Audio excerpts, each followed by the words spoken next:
Disclaimer: this story contains mature themes intended for adult viewers. Viewer discretion is advised.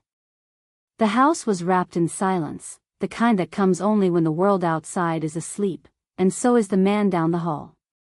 My husband's slow, steady breathing drifted faintly from our bedroom, a steady rhythm against the erratic beat in my own chest. I stood in the kitchen, bathed in the soft amber glow of the under-cabinet lights, a glass of water in my hand. He walked in, barefoot, shirt clinging just enough to hint at the warmth still lingering on his skin. My stepson.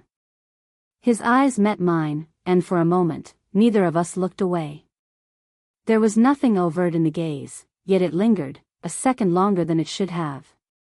He leaned against the counter, just close enough that the faint scent of his soap, fresh and faintly citrus, reached me.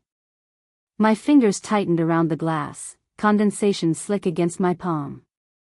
His shoulder brushed mine as he reached for a mug, the touch feather-light but electric, sending a quiet tremor through me.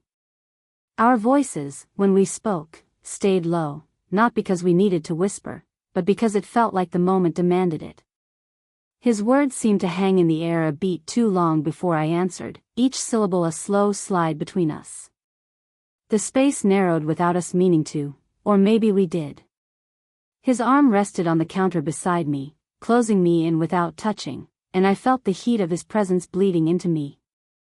My breath caught when his hand grazed mine in the simplest of gestures, passing me the mug. But neither of us moved away. The air seemed heavier, dense with something unspoken, dangerous, yet impossible to step back from. Then his gaze dropped, to my lips, just for a heartbeat. My pulse stumbled. My own eyes betrayed me, tracing the line of his jaw before darting back to safety. We stood there, the world reduced to that narrow strip of light between us, hearts loud in the quiet. One step closer, one moment braver, and the line would be crossed. But instead, we both looked away. I turned toward the sink, pretending to rinse my glass, but my pulse hadn't slowed. Behind me, I could hear the quiet shuffle of his bare feet on the tile, the faint clink as he set his mug down. Then he was beside me again. Close enough that when his hand reached past mine to turn off the tap, the back of his fingers brushed my wrist. The touch was fleeting, but his skin was warm enough to make me hold still, as if moving might shatter the fragile control between us. "You're still awake," he murmured, his tones soft but edged with something I couldn't place. Not quite teasing. Not quite innocent. My throat tightened. "I could say the same about you," I replied, my voice quieter than I meant. His lips curved into a faint smile, but his eyes, those sharp, unblinking eyes, stayed on mine. There was no rush in the way he looked at me, only a slow, deliberate study, as though he wanted me to feel every second of it. I did. When he reached for his mug again, his knuckles grazed mine. This time, neither of us moved away. I felt the subtle flex of his fingers, as if he was testing how long I'd let them stay there. I didn't pull back. That's when I noticed, his gaze flicked, quick and unguarded, to my lips. Once. Twice. My breath caught, and he saw it. His smile deepened, and suddenly I wasn't sure if he was simply close, or if he liked knowing what this was doing to me. The air seemed to press in around us, heavy and warm. My cardigan felt too thin, my skin too aware. I could hear the faint hum of the refrigerator, the sound of his slow inhale, the almost imperceptible catch in it. Then it happened, an accident, or maybe not. I shifted to step away, and he moved at the same time. Our bodies brushed from shoulder to hip, a full line of heat that froze me in place. We both stopped, eyes locked. And before I could take another breath, a sound from the hallway, a door creaking open, drew us even closer, as if instinct made us close ranks. The creak from the hallway faded, leaving us frozen in that sliver of space. Neither of us spoke. His eyes searched mine, as though weighing whether to step forward or let me go. I should have stepped back. I didn't. He moved first, not forward exactly, but enough to pass behind me. His shirt brushed the curve of my shoulder, and his voice came low near my ear, the warmth of it grazing my skin. "Thought I heard something," he murmured. I swallowed hard, my grip tightening on the edge of the counter. The words were harmless, but the way they landed, close, quiet, laced with heat, made my knees feel unsteady. When he circled back into my line of sight, he was close again, too close. His fingers rested briefly on the counter beside mine, and in that space between us, his hand shifted just enough that the side of his pinky grazed mine. It was nothing. It was everything. He glanced down, as if noticing the contact, but didn't move away. Instead, he lifted the mug to his lips, watching me over the rim. My breath caught again, and I hated that he could see the effect he had. "Can't sleep?" he asked, tone casual, but his eyes weren't. "Not really," I said. I meant to look away, but my gaze lingered, on the faint stubble along his jaw, the way his throat moved when he swallowed. My chest felt tight, as though the air between us was too thick. He shifted, leaning one hand on the counter to box me in slightly, not touching, but close enough that I could feel the faint radiating warmth. His other hand brushed past mine again, slower this time, deliberate. Testing. My pulse thudded in my ears. The kitchen felt too small, every inch charged. I knew if I didn't move now, I might not at all. But I stayed. Then, without warning, he set his mug down and leaned in just enough that his lips hovered near my cheek, his breath warm, the proximity dizzying. His voice was barely a whisper. "You're shaking."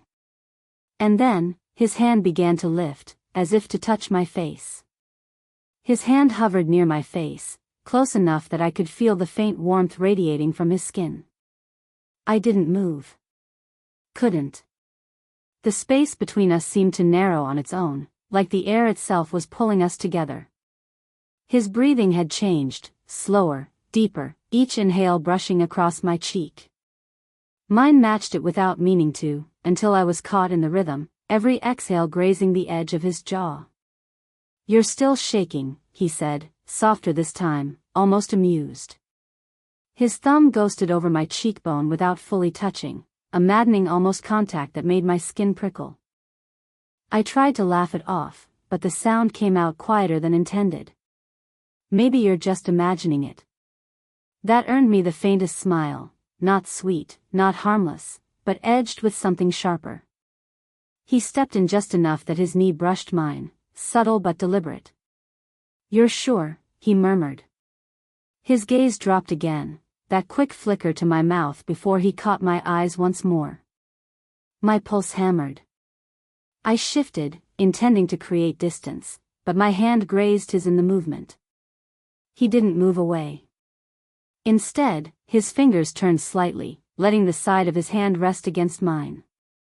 The contact was light, but it burned, anchoring me in place.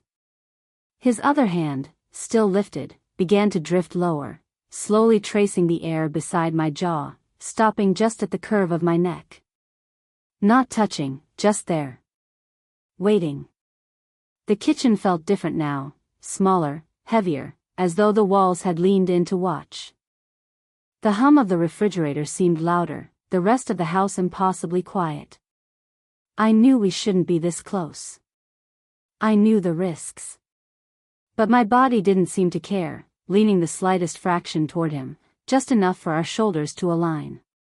Then he tilted his head, lips stopping mere inches from mine, the barest hint of a smile playing there. His breath was warm, steady, brushing across my mouth. "Tell me to stop," he whispered. My reply hovered on my tongue, but before I could speak, the faint sound of footsteps echoed from down the hall. The footsteps faded into another room, but the spell was broken, or so I thought. He stepped back just slightly, his eyes still locked on mine, as if deciding something in silence. Then, without a word, he reached for the bottle of wine sitting on the counter. It hadn't been opened, a leftover from dinner. "You're too tense," he said quietly, pulling the cork with a low pop that sounded far too loud in the stillness. "One glass won't hurt." I hesitated, but he was already pouring, sliding one stemmed glass toward me. His fingers brushed mine when I took it, longer this time, deliberate, his gaze fixed as if daring me to notice. The first sip was warm, smooth, making my chest loosen just enough to breathe again. But he didn't drink from his own glass right away. Instead, he reached for mine, fingers curling around my hand, tilting it toward his lips. The contact sent a warm shiver up my arm. I could have pulled back. I didn't. He took a slow sip from my glass, his eyes never leaving mine, the faintest smirk tugging at the corner of his mouth when he handed it back. The move was bold, claiming, and I felt my breath falter at the unspoken message. "You don't mind sharing, do you?" he asked, voice almost a whisper. Before I could answer, his phone buzzed on the counter. He glanced at the screen, and I caught the flicker of a name. A woman's name. My stomach tightened, sharp and uninvited. He noticed. Jealous? His tone was teasing, but the way he stepped closer, lowering his voice, made it impossible to ignore the challenge. "I'm not," I started, but the words fell apart when his hand landed lightly on my hip, steadying me as I shifted in my chair. The air between us was heavy again, charged. He took a half step closer, crowding my space just enough that my knees brushed his. Then, with a glint in his eyes, he extended his hand. "Dance with me," he said simply. I almost laughed. There was no music. But he didn't wait, he pulled me gently to my feet, one hand still at my hip, the other guiding my hand to his shoulder. The movement brought us flush together, my chest brushing his with every breath. We swayed in silence, the faint hum of the refrigerator our only rhythm. His thumb traced a slow circle against my side, his head dipping closer until his breath warmed the shell of my ear. "You're shaking again," he murmured, repeating the line from earlier, but this time, it sounded like a promise. Our eyes locked, lips dangerously close. His grip tightened just slightly, as though preparing to close the distance.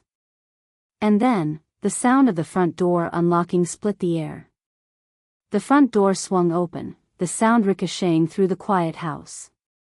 We froze mid-step, our bodies still pressed close, his hand warm and steady at my waist.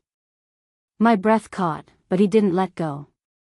If anything, his fingers tightened slightly, holding me in place as though daring me to move. The seconds stretched, heavy and deliberate, until the door clicked shut again. "It's just him," he whispered, meaning my husband. The words were calm, but the way his forehead lowered to rest against mine told a different story, one of recklessness, of knowing we were seconds from the edge. I should have pulled away. Instead, I stayed there, my hands still resting on his shoulders, feeling the slow rise and fall of his breath. Our eyes stayed locked, close enough that his lashes brushed mine when he blinked. "This is wrong," I said, the words trembling more than I wanted. His mouth tilted into the faintest, almost teasing smile. "Then why does it feel so right?" The question hung between us, making the air feel impossibly thick. His thumb traced a slow, absent-minded path at my waist, the kind of touch that said more than anything either of us could speak aloud. I felt his breath against my lips, slow, steady, deliberate, and I knew if I leaned in even an inch, the line we'd been balancing on all night would vanish. But then, just as the moment threatened to break, his gaze shifted past me toward the hallway. His expression changed, not softer, but sharper. "You should know," he said, voice low enough that it was meant only for me. "He's not the only one keeping secrets." My pulse skipped. "What does that mean?" He didn't answer, just let his forehead rest against mine again, eyes closing for the briefest second before he pulled back. The look in his eyes wasn't just desire anymore, it was something deeper, darker, as if he'd just given me a piece of a much bigger truth. And then, without another word, he stepped away, leaving the space between us feeling too big, too empty. The space between us felt colder the moment he stepped away, though his words still lingered in the air like smoke. He's not the only one keeping secrets.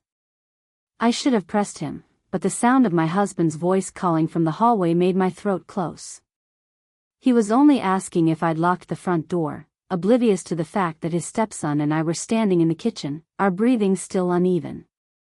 I answered quickly, steadying my voice. When the footsteps faded, he and I were alone again, but something had shifted. The charged stillness from before hadn't disappeared, it had simply settled deeper, like a current under the surface. He moved first, crossing the small space between us.